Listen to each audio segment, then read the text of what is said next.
আসসালামু আলাইকুম ওয়া রাহমাতুল্লাহ। আলহামদুলিল্লাহি রাব্বিল আলামিন।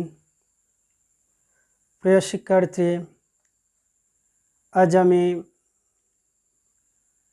ইলমুন নাহু এর অন্তর্গত সিফাত ও মাউসুফ নিয়ে আলোচনা করব। প্রিয় শিক্ষার্থী, ইলমুন নাহু এর অনেক গুরুত্বপূর্ণ আলোচনা রয়েছে। এর মধ্যে একটি হচ্ছে মাউসুফ ও সিফাত। মাউসুফ শব্দের অর্থ বিশেষিত, গুণান্বিত ইত্যাদি। মাউসুফ হচ্ছে আল মাউসুফু হুয়া ইসমুল্লাযী ইউবাইয়িনু আহওয়ালিহি বিসসিফাতি, অর্থাৎ সিফাত দ্বারা যে ইসিমের গুণ বা দোষ বর্ণনা করা হয় তাকে মাউসুফ বলে। যেমন কিতাবুন জাদীদুন, তোমরা যে স্ক্রিনে দেখতে পাচ্ছ কিতাবুন জাদীদুন, এখানে কিতাবুন শব্দটি হচ্ছে মাউসুফ।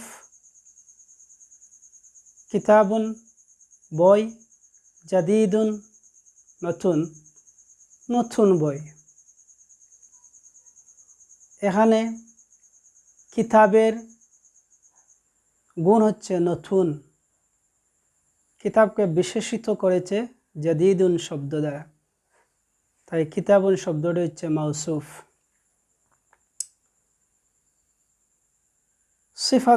সিফাত শব্দের অর্থ হচ্ছে গুণ, বৈশিষ্ট্য, বিশেষণ ইত্যাদি। সিফাত ইসমুন ইউবাইয়িনু সিফাতা ইসমি ক্বাবলিহি ইউসাম্মা সিফাতি, অর্থাৎ যে ইসিম দ্বারা তার পূর্ববর্তী মাউসুফের দোষ গুণ বর্ণনা করা হয় তাকে সিফাত বলা হয়। আমরা সেই পূর্বের মিসালটি একটু লক্ষ্য করি। কিতাবুন জাদীদুন, এই যে উদাহরণে বলা হয়েছে কিতাবুন জাদীদুন, আমরা একটু আগে আলোচনা করেছি কিতাবুন হচ্ছে মাউসুফ আর এখানে জাদীদুন শব্দটি হচ্ছে সিফাত। জাদীদুন শব্দটি হচ্ছে সিফাত। প্রিয় শিক্ষার্থী, সিফাত সর্বদা পরে আসে আর মাউসুফ পূর্বে আসে, অর্থাৎ মাউসুফ আগে আসে আর পরে সিফাত আসে। যেমন কিতাবুন জাদীদুন, এখানে কিতাবুন মাউসুফ আগে এসেছে, জাদীদুন সিফাত পরে এসেছে। প্রিয় শিক্ষার্থী, আমরা এরপরে যে আলোচনা করব সিফাত 10টি বিষয়ে তার মাউসুফকে অনুকরণ করে, অনুসরণ করে। মাউসুফটি যদি ওয়াহিদ হয়, অর্থাৎ এক বচন হয়, তাহলে সিফাতও ওয়াহিদ হয়। যেমন জাআনি রাজুলুন আলিমুন, জানি আমার নিকট এসেছে, রাজুলুন এক ব্যক্তি, আলিমুন জ্ঞানী, অর্থাৎ একজন জ্ঞানী লোক আমার নিকট এসেছে। এখানে রাজুলুন শব্দটি এক বচন আর তাকে অনুকরণ করে আলিম শব্দটিও এক বচন এসেছে। মাউসুফ যদি তাসনিয়া হয়, অর্থাৎ দ্বিবচন হয়, তাহলে সিফাতও তাসনিয়া হবে। যেমন জাআনি রাজুলানে আলিমানে, রাজুলানে দ্বিবচন, আলিমানে দ্বিবচন। আলিমানে শব্দটি রাজুলানের অনুকরণ করেছে, অর্থাৎ মাউসুফের অনুকরণ করেছে। এখানে রাজুলানে আলিফ নুন হচ্ছে দ্বিবচনের আলামত, আলিমানে আলিফ নুন শেষ দিকে যে আলিফ নুন আছে এটা দ্বিবচনের আলামত নিদর্শন। মাউসুফ যদি জামআ হয়, বহুবচন হয়, তাহলে সিফাতও জামআ হবে। যেমন জাআনির রিজালুল উলামাউ,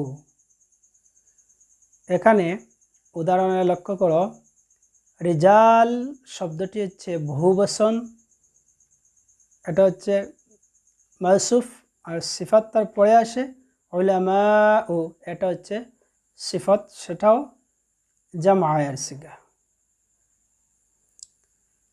প্রিয় শিক্ষার্থী, মাউসুফ যদি নাকারা হয়, অর্থাৎ মাউসুফ যদি অনির্দিষ্ট হয়, তাহলে সিফাতও নাকারা হবে, অর্থাৎ অনির্দিষ্ট হবে। যেমন জাআনি মুআল্লিমুন মাহিরুন, এখানে মুআল্লিমুন শব্দটি নাকারা, মাহিরুন শব্দটিও নাকারা, আলিফ লাম ছাড়া ইসিমগুলা নাকারা।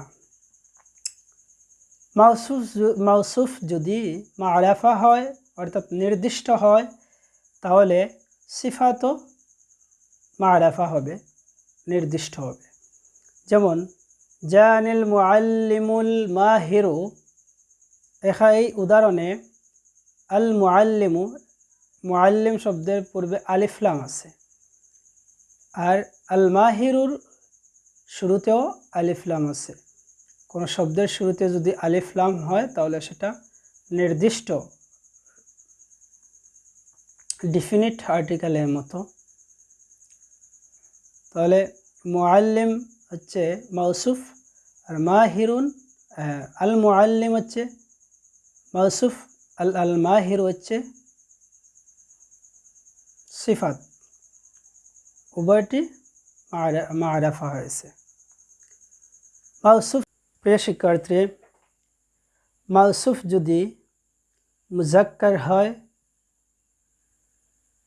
তাহলে সিফাতও মুজাক্কার হবে। মুজাক্কার অর্থাৎ পুরুষলিঙ্গ, যেমন জাআনি ইবনু সালিহুন, এখানে ইবনু মুজাক্কার পুরুষলিঙ্গ, সালিহুন সিফাতটিও হচ্ছে পুরুষলিঙ্গ। মাউসুফ যদি মুআন্নাস হয়, তাহলে সিফাতও মুআন্নাস হবে। যেমন জাআনি বিনতু সালিহাতুন, মুআন্নাস হচ্ছে স্ত্রীলিঙ্গ, এখানে বিনতু স্ত্রীলিঙ্গ, সালিহাতুন মাউসুফ, সিফাতও স্ত্রীলিঙ্গ, অর্থাৎ মুআন্নাস। মাউসুফ যদি মারফু হয়, তাহলে সিফাতও মারফু হবে। যেমন হাযা কালামুন ওয়াহিদুন, এখানে কালামুন শব্দের মিমে দুই পেশ বিশিষ্ট হয়েছে, অর্থাৎ তানবিন হয়েছে, অর্থাৎ মারফু হয়েছে মাউসুফে। সিফত ওয়াহিদুনেও পেশ বিশিষ্ট হয়েছে, অর্থাৎ মারফু হয়েছে। মাউসুফ যদি মানসুব হয়, জবর বিশিষ্ট হয়, তাহলে সিফতও জবর বিশিষ্ট হবে, অর্থাৎ মানসুব হবে। যেমন ইশতারাইতু কালামান জামিলান, ইশতারাইতু আমি ক্রয় করেছি, কালামান কলম, জামিলান সুন্দর, একটি সুন্দর কলম আমি ক্রয় করেছি। এখানে কালামান মানসুব হয়েছে মাউসুফটি, আর জামিলান সিফতটিও মানসুব হয়েছে, অর্থাৎ জবর বিশিষ্ট হয়েছে। যদি মাউসুফ মাজরুর হয়, তাহলে সিফতও মাজরুর হবে। মাজরুর হচ্ছে জের বিশিষ্ট। কাতাবতু বিকালামিন জাদিদিন, এখানে কালামিন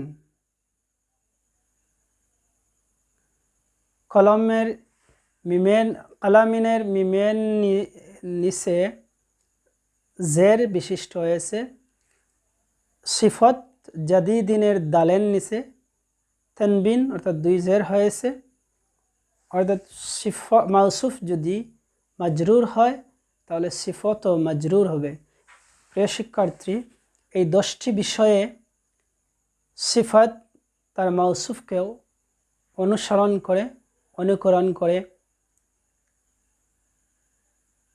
প্রিয় শিক্ষার্থী, আজকের মতো এ পর্যন্ত। আগামী ক্লাসে অন্য কোনো বিষয় নিয়ে আলোচনা হবে। সবাই ভালো থাকবে, সুস্থ থাকবে। আজকের মতো এখানেই বিদায় নিচ্ছি। আল্লাহ হাফেজ। আসসালামু আলাইকুম।